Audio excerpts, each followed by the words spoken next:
ہی مپر اللہ کے باپ پر ہائے شیخ تاببینی اون و لشکر ہائے شیخ. وہ کہتے ہیں کہ ہاں اکیلا مت توڑ. یہ بات آگے ہم رومی اور اقبال کے جو مکالمہ ہے نا بال جبریل میں، اس میں بھی اسی بات پہ، اسی کانسیپٹ پہ اقبال نے ایک بہت خوبصورت بات کی ہے، وہ ہم آگے تفصیلاً اس میں پڑھیں گے. وہ کہتے ہیں کہ اکیلا نہ اڑ، اگر اڑنا ہے تو اپنے شیخ کے پروں پہ بیٹھ کے اڑ. تاببینی اون و لشکر ہائے شیخ، تاکہ تجھے شیخ کی مدد کا اور شیخ کی قوت و طاقت کا اندازہ ہو سکے.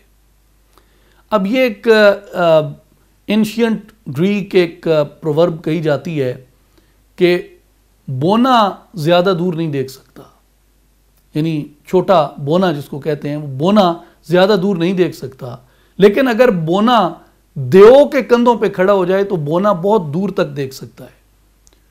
تو جو اینشینٹ گریک فلاسفرز تھے یا اینشینٹ گریک وزڈم جو تھی وہ یہ کہتی تھی کہ جو فلسفہ ہے یہ دیو ہے اور انسان بونا ہے. اگر یہ بونا انسان اس دیو یعنی فلسفے کے کندھوں پہ کھڑا ہو جائے تو بہت زیادہ دور تک دیکھ سکتا ہے. اسی مثال کو صوفیاء اس طریقے سے کہتے ہیں کہ جو سالک ہے، یہ جو ڈھونڈنے والا ہے، یہ جو طالب ہے، وہ بالکل اس بونے کی مثل ہے، اور جو شیخ یا پیر ہوتا ہے وہ اس دیو کی مثل ہے جس کے کندھے پہ کھڑے ہو کے وہ سالک محفوظ بھی ہوتا ہے اور زیادہ دور تک دیکھ بھی سکتا ہے. پھر کہتے ہیں نئے قلاوز است نئے رہ داندو یوسفا کم رو سوئے آن گرگ خو.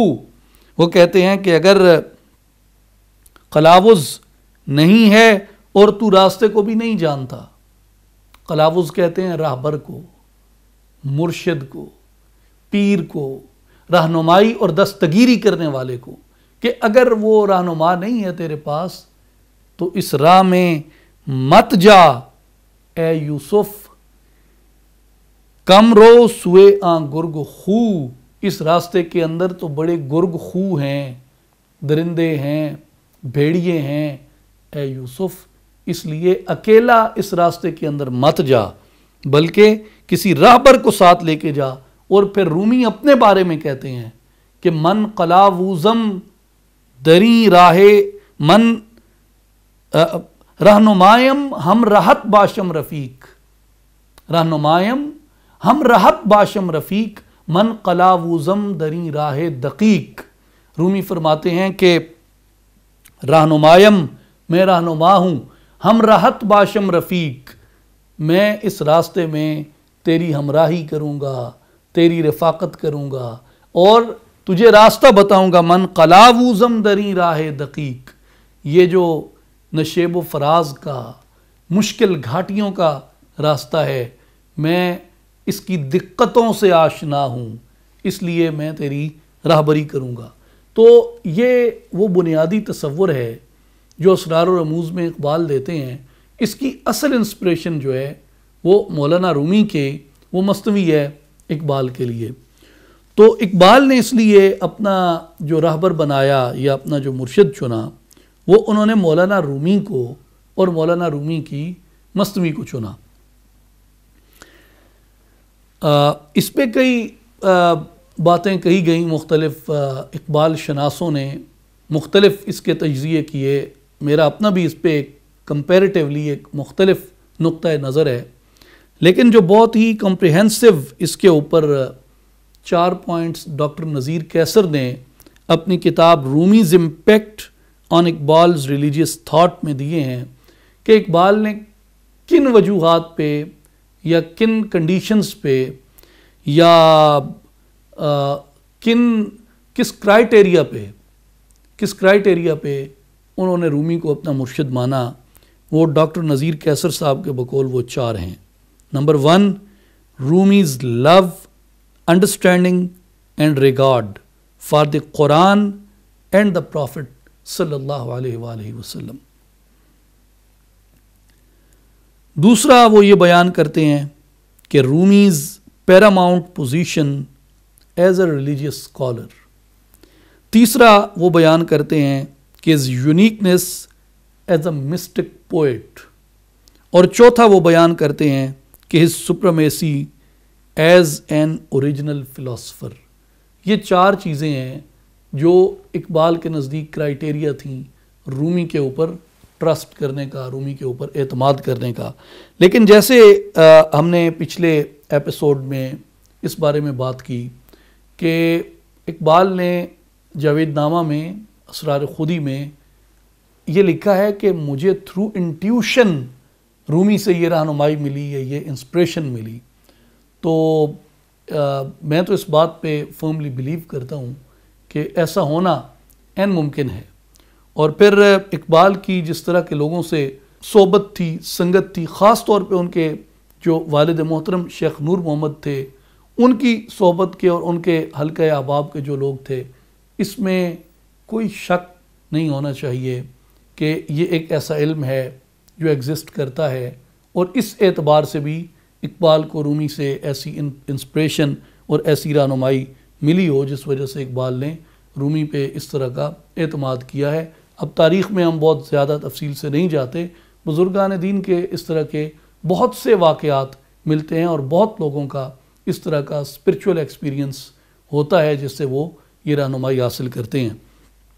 بہرحال یہ وہ مین وجوہات میں اگر ہم کنکلوڈ کریں تو ایک وہی چیز کہ رومی کی جو لو تھی، محبت، اس کا فہم اور اس کا احترام، اس کی کشش قرآن کی طرف اور سید دو عالم خاتم النبیین صلی اللہ علیہ وآلہ وسلم کی ذات اقدس کی طرف، اور بطور ایک ریلیجیس اسکالر کے رومی جتنی بلندی پہ اور جتنی عظمت پہ کھڑا ہے، یہ اگر آپ مثنوی نہیں پڑھے تو آپ کو اندازہ نہیں ہو سکتا کہ مثنوی کتنے علوم کا مجموعہ ہے.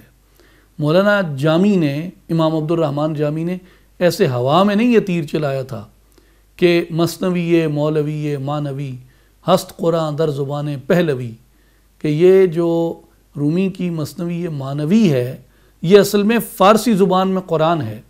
تو جتنے علوم قرآن مجید نے بیان کیے ہیں، رومی نے قرآن کے فیض سے وہ علوم اپنی مثنوی میں سموئے ہیں.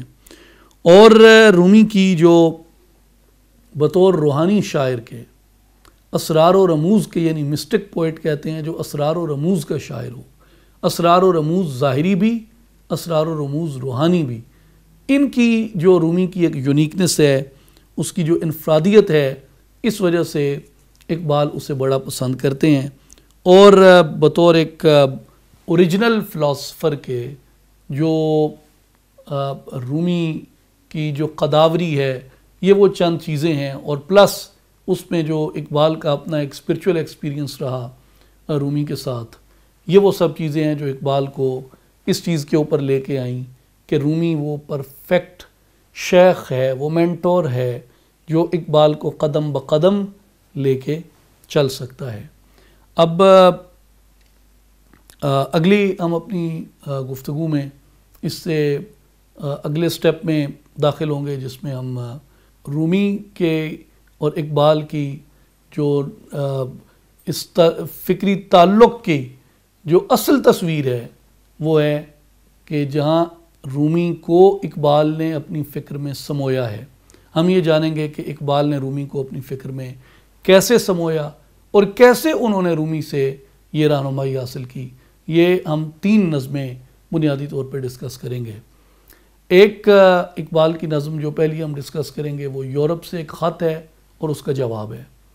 دوسری جو ہم نظم ڈسکس کریں گے وہ بال جبریل میں پیر و مرید ایک مکالمہ ہے جس میں رومی پیر ہے اور اقبال مرید ہے. اقبال سوال کرتا ہے اپنی زبان میں اور رومی جواب دیتا ہے، اور ظاہر ہے کہ وہ انتخاب مثنوی شریف سے ہی اقبال نے سارا کیا ہے اور اپنے سوالات جو اس کے تھے اس کے اقبال نے جوابات مثنوی سے اخذ کر کے دیے ہیں. تو وہ مکالمہ ہے بڑا خوبصورت، یعنی اقبال سوال کرتا ہے اور رومی جواب دیتا ہے. اس کے پوری نظم تو بہت طویل ہے لیکن منتخب اشعار کی ہم بات کریں گے.